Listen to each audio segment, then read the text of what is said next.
Hi dears, നമസ്കാരം. എല്ലാവർക്കും നമ്മുടെ ചാനലിലേക്ക് സ്വാഗതം. ഇന്നത്തെ വീഡിയോ ഒരു ഈവനിങ് സ്നാക്ക് റെസിപ്പിയുടേതാണ് കേട്ടോ. അതിന് വേണ്ടിയിട്ട് ഞാനിവിടെ 300 ഗ്രാം കപ്പയാണ് എടുത്തത്.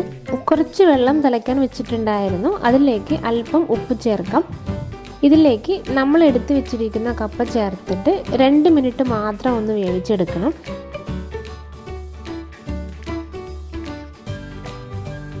കൂടുതൽ വേവിക്കേണ്ട ആവശ്യമില്ല. കൂടുതൽ വെന്ത് കഴിഞ്ഞാൽ നമ്മൾ കട്ട് ചെയ്യുന്ന സമയത്ത് പൊടിഞ്ഞു പോകാനുള്ള സാധ്യതയുണ്ട്. ഇനി ഇതൊരു പ്ലേറ്റിലേക്ക് മാറ്റി നമുക്ക് ഇതൊന്ന് തണുക്കുന്നത് വരെ വെയിറ്റ് ചെയ്യാം. നമ്മുടെ കപ്പ ഇവിടെ തണുത്ത് വന്നിട്ടുണ്ട്. ഇനി ഇത് നീളത്തിൽ ഇതുപോലെ മുറിച്ചെടുക്കണം. നമ്മൾ ഫിംഗർ ചിപ്സ് ഒക്കെ ചെയ്യുമ്പോൾ പൊട്ടാറ്റോ ഒക്കെ മുറിച്ചെടുക്കില്ലേ, ആ ഒരു തിക്നെസ്സിൽ വേണം ഇത് മുറിച്ചെടുക്കാൻ.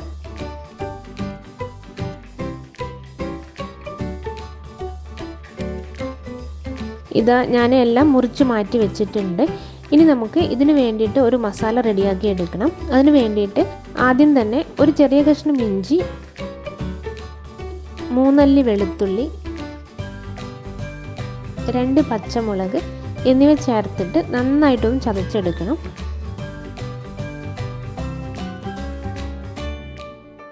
എന്നിട്ട് അത് ഒരു ബൗളിലേക്ക് മാറ്റാം.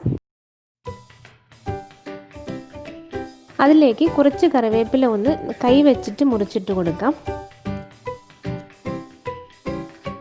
ഇതിലേക്ക് 4 ടേബിൾ സ്പൂൺ കടലപ്പൊടി,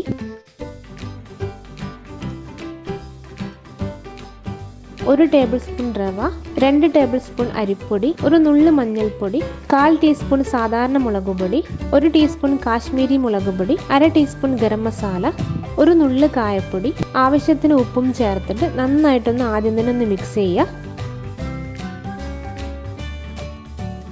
അതിലേക്ക് നമ്മൾ മുറിച്ച് മാറ്റി വെച്ചിരിക്കുന്ന കപ്പ കൂടെ ചേർത്തിട്ട് ഒന്ന് കൈ വെച്ച് യോജിപ്പിക്കുക.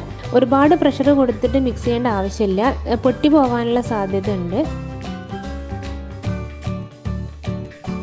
അതിനുശേഷം ആവശ്യത്തിന് മാത്രം വെള്ളം ഒഴിച്ച് ഒന്നുകൂടി ഒന്ന് യോജിപ്പിക്കുക. മസാല എല്ലാ ഭാഗത്തും എത്താൻ വേണ്ടിയിട്ടാണ്. എന്നിട്ട് ഇതൊരു 10 മിനിറ്റ് റെസ്റ്റ് ചെയ്യാൻ വെക്കണം.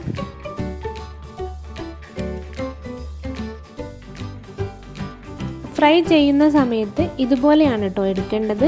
4-5 പീസ് ഒരുമിച്ചെടുത്തിട്ട് കുറച്ച് പീസ് മുന്നിലേക്കും കുറച്ച് പീസ് പിന്നിലേക്കും ഒരുമിച്ച് കൂട്ടി പിടിച്ചിട്ടാണ് ചൂടായ എണ്ണയിലേക്കിട്ട് ഫ്രൈ ചെയ്തെടുക്കുന്നത്. പേര് പോലെ തന്നെ കോഴിക്കാൽ പോലെ ഉണ്ടാവാൻ വേണ്ടിയിട്ടാണ് ഇതുപോലെ ചെയ്യുന്നത്.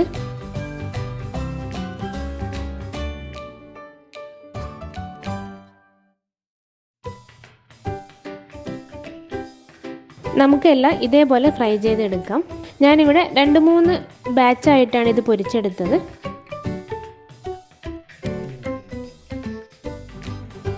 മുഴുവനും പൊരിച്ച് ഒരു പ്ലേറ്റിലേക്ക് മാറ്റിയിട്ടുണ്ട്.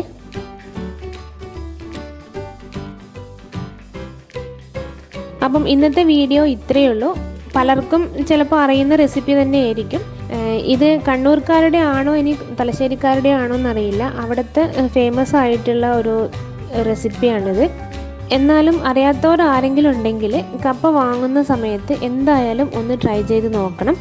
നിങ്ങളുടെ അഭിപ്രായങ്ങളും നിർദ്ദേശങ്ങളും കമൻറ്റ് ബോക്സിൽ അറിയിക്കുകയും വേണം. ഇന്നത്തെ വീഡിയോ എല്ലാവർക്കും ഇഷ്ടമായി എന്ന് വിചാരിക്കുന്നു. വീഡിയോ ഇഷ്ടമായാൽ ലൈക്ക് ചെയ്യാനും ഷെയർ ചെയ്യാനും മറക്കരുത്. പിന്നെ ആരെങ്കിലും സബ്സ്ക്രൈബ് ചെയ്യാതെ കാണുന്നുണ്ടെങ്കിൽ ഒന്ന് സബ്സ്ക്രൈബ് ചെയ്യാനും മറക്കരുത് കേട്ടോ. അപ്പം നന്ദി, നമസ്കാരം.